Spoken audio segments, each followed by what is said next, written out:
Hi everyone, I'm Carrie Cudney from Demonstrator Training, and in this quick video I want to help bring one of the March Stampin' Success techniques to life. The spreading ink technique is featured on pages 18 and 19 of the magazine, and not only does it create beautiful images like this flower here, but it's easy to do, and it's so great to demonstrate because when you watch those inks spread and blend, it's like magic. So to start, you need an embossed image. And I have that ready to go here.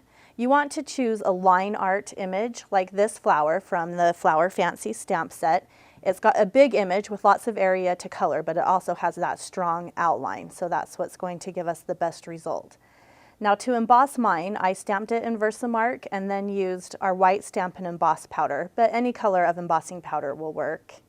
And I also use glossy cardstock. I think you'll find you get the best results with the glossy finish. Now you want to choose 2 or 3 different colors of ink refills. In the magazine, the scrapbook page uses Blushing Bride, Baja Breeze, and Perfect Plum. And I'm just going to create a palette using a scrap paper of glossy cardstock.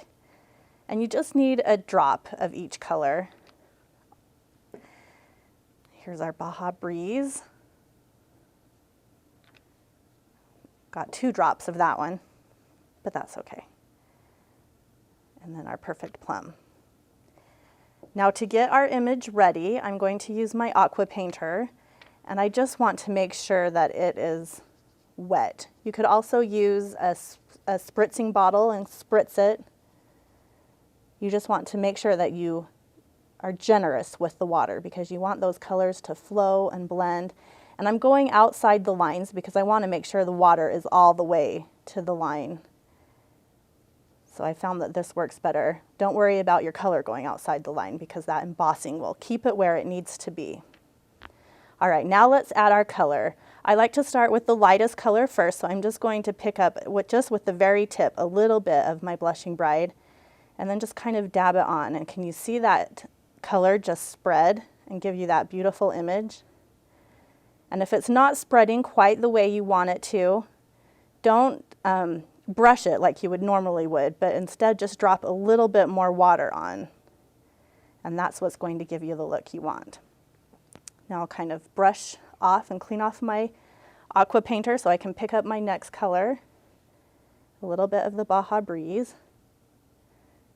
And then just kind of dab that around. This is one where I can see I'm going to need more water. If you brush it too much, then your colors will blend a little bit too much and kind of get muddy. So you want plenty of water. Maybe some up here at the edges. And now, last but not least, a little bit of the Perfect Plum. Every flower you do or every image you do is going to turn out a little bit different, and that's another thing that makes this technique so fun. Now you can see it's really wet, and it is going to take a few minutes, well, more than a few minutes. It takes a little while to dry, up to a couple of hours. And if you use your heat tool or anything else, you risk those colors running a little bit too much. So I like to just set it aside and let it dry.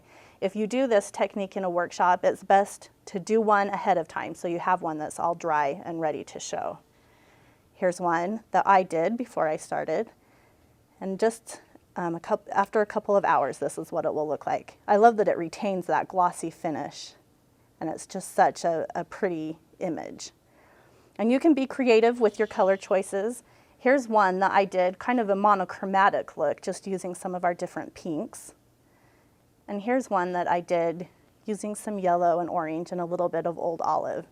Just choose colors that blend well together so you don't end up with a yucky brown color. So make sure you check out the article for more information and more ideas with the spreading ink technique, and have fun demonstrating this and trying it in your workshops. I know your customers will love it.